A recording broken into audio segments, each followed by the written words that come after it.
What's up everybody, this is All Out here, and I'm bringing you the 5 things that I want to see in the Fallout 4 gameplay reveal at B3. Just me. No one else. So, without any further ado, let's get into it. Number 5.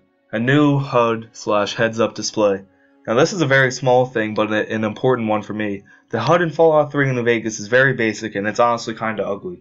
The compass is really fucking annoying, and sometimes it can just fuck things up and get you going somewhere where you don't want to go, and it's just really annoying. Also, the style of it's just really plain and bland. I hope they spice it up a little and make the HUD a little more useful. Maybe taking hints from the Project Nevada mod, which adds things to the HUD such as the current weather, time, rads, grenades, and throwables, along with the Darnified UI mod, which changes the looks into something more appealing. Number 4. Better, tighter gunplay and combat mechanics. Now, Fallout 3 is my favorite game of all time, but I have to admit, the gunplay, and especially the melee combat, is clunky as fuck. You couldn't even aim down the sights in Fallout 3, so half the time you didn't even know where you were shooting at, and you just had to use VATS constantly. Admittedly, it's hard to make melee combat in first person all that great, but hopefully they can at least make it feel a little more satisfying and realistic, instead of feeling like we're just hitting potatoes with sticks. They could definitely take a few pointers from Dying Light on this end. Also, adding some cool new death animations and kill cams will go a long way to making a more immersive experience. I do realize, however, that part of Fallout's charm is the clunky feel and animations of combat. I do feel, though, that Fallout 4 can retain some of that charm, while meeting the standards of what we expect for combat in an FPS in 2015. Number 3.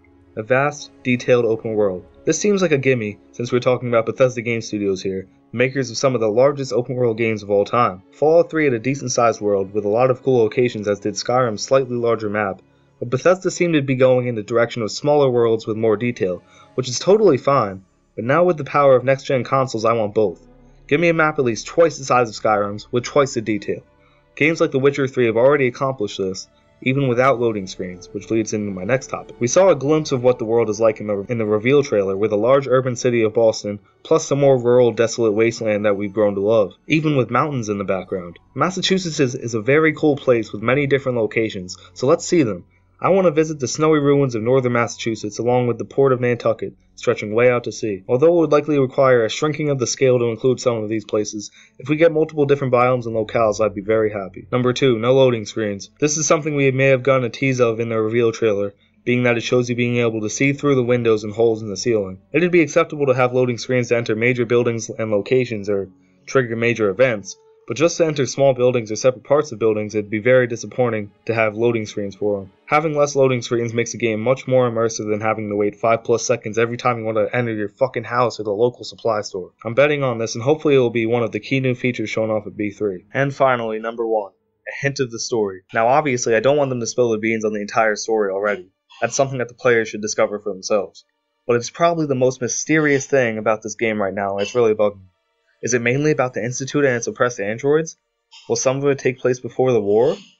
What is the purpose of Vault 111? What is the Brotherhood's involvement? Is 3 Dog and Galaxy News Radio making the trip north as well? I really fucking hope so. Eric Todd Dellums is really annoying me with his ambiguous tweets, but that's a different topic. These are all questions that I want answered. The story seems like it has boatloads of potential, and I can't wait to hear what it's all about. Well guys, those are the main things I'm dying to see at the gameplay reveal of Fallout 4 at E3. Remember to tune in on Sunday at 10 PM Eastern and 7 Pacific to watch it for yourself.